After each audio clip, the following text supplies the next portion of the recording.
Muslim woman has come out to advise married women to quit providing financial assistance, you know, to their husbands or their homes, especially when the man decides to take a second wife. Now, I'm excited about this video for one reason. Previous videos, similar videos we've used on the show, were all coming from the Christian faith. So I'm happy that this is coming from the other faith, all right? And it's good that a Muslim woman is actually sharing how she feels about issues we have oftentimes discussed on this show. I don't know if I'm in the right place to say this, but if you're a married woman and you are supporting your husband and home financially, then he decides to get married to a second wife, please stop financing the home. I know this video will not sit well with some Muslim men, but then I will still say what I want to say. If your inconsiderate polygamist husband is bold enough to take in another woman, when he clearly knows that his finances alone cannot keep the home running, and you've been the one lifting the whole weight off his neck, drop the whole responsibility on him. He should be prepared to shoulder the responsibility of both women with his full chest. Oh, if someone who is still crawling with support tries to run, let him do it. His body will tell him. Mummies, use your money to take care of yourself. Save it and invest it into something tangible. Shebi he has extra money to spare. Hence the reason why he took in another woman. Let him take care of his own. After all, we are women and we should be pampered. Let him pamper the both of you with his money. Bye.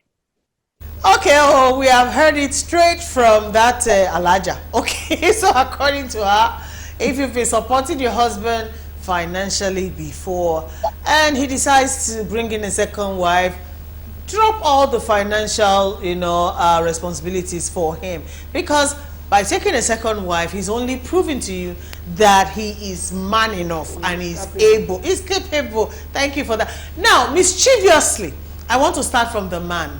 Okay, yes. So, Priscilla, help us, sir. How do you react to this video and what this Muslim lady just said?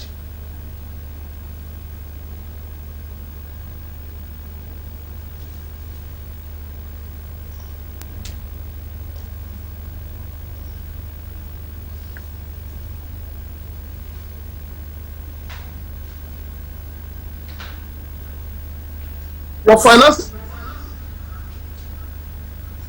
are not enough to cater for one wife and your children, and then you decide to take a second wife, then it means you're committing suicide. So for me, I support her. You know, why would you finance a man who is unable to take care of himself and you and your children, and then he goes around looking for a second wife?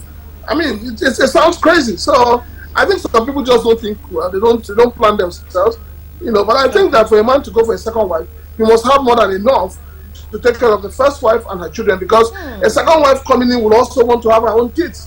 So on whose shoulder will the responsibility of taking care of the entire family fall on? So, I mean, I will totally support her any day, any time. Okay. Okay. You know, I think she just said the right thing, and that's the best thing to do. All right. Thank you so much, sir. I had to hear it from a man, right, Pastor Dolly? That's a man supporting 100% what she said. You decided that you have a cross you want to carry. It's your cross. Why should you do for somebody else to help your cross? You are the one that feels that one wife is not enough for you. You are beating a goosey soup. You want to try Ogbolo. You must be able to afford Ogbolo. You cannot tell me to be responsible for the Ogbolo that you want to try. It doesn't make sense. You are the one who wants a second wife. Why should I?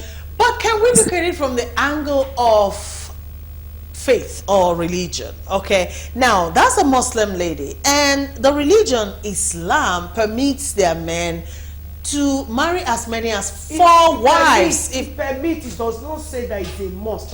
It doesn't say that that is what will make you to make heaven, even in the Quran. It doesn't say so. What it says is that if you know you can love the four equally. And now you are even wanting to love. I don't even know what if there is even love in that case anyway. Because you want me to finance your appetite? No. Yes, their religion says they can marry four. They can. But it's not like without it you are not a good Muslim. So why should I now finance it for you? You have to be the one who is financing your appetite. All right, so it looks like the bone of contention here is you being able to, Yes. all right, carry the financial Yes, obligations burden. tied with having multiple wives. Okay, all right, Amaka, what is your take on this issue of allowing the man to do everything 100% in terms of financial obligations when he decides to take more than one wife? Is it selfish of the woman to actually like wash her hands off everything and just allow him to carry his load? Amaka is laughing. All right. Okay, so when I saw earlier this morning, I had to go and check. I did a bit of research on the background of Islamic knowledge, Islamic marriage, what Sharia says about it, and all of that. You have permission. In fact, according to Islamic law, he doesn't even need the permission of his wife to get married. Right? So it means that he can wake up with the wife from same bed like this morning, and in the evening he's doing traditional marriage or he's doing a court wedding, and the woman does not know. So it also means that every Muslim wife had that at the back of her mind before she says, yes, I do. However, if you don't need somebody's permission to do something, how do you need the person's funding? Because the person will have to know to be able to fund it. He can go ahead and get married according to their law, according to their faith, but there are certain things that must be met. One, you must have to be able to provide for them equally. That provision is clear in their law. Provide equally. All right, let's take a bit of a broader look. Right, this lady, let's assume that somebody is actually suffering that as we speak, because I know a lot of people are. I work with them. She will not know. It's not important whether she agrees or doesn't agree for you to go ahead and get a second wife, a third or fourth wife. Now you get married. In marriage, it means that you are pairing another set of in-laws, brother-in-law, sister-in-laws, and all of that.